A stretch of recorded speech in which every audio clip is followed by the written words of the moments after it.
Il-Parlament Ewropew ivvota biex jitwaqfu l-pjanijiet biex it-Turkija tidħol fl-Unjoni Ewropea. Kienu 479 membru parlamentari Ewropew li vvotaw favur il-mozzjoni biex jiġu emendati r-relazzjonijiet tal-Unjoni Ewropea mat-Turkija.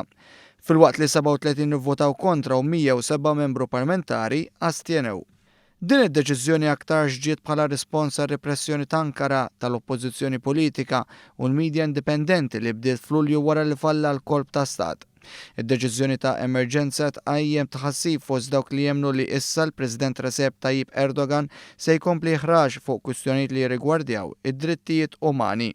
Fil-fatt aktar minn 40,000 persuna ġew arrestati wara l-falliment ta' korp ta' stat militari. Fosthom hemm 145 ġurnalist, 10 membri tal-Parlament, 36 sindku u terz tal-ġudikanti u prosekuturi. Fost ir-reazzjonijiet dik tal-President tal-Alleanza Progressiva tas-Soċjalisti Demokratiċi, Gianni Pittella, li qal li hemm wisq persuni li nsabu maqfulin f'ċella mingħajr ħtija, iddeskrivija bħala inaċċettabbli u m'għandix issir f'pajjiżi li jimxu mas-saltna ta' dritt.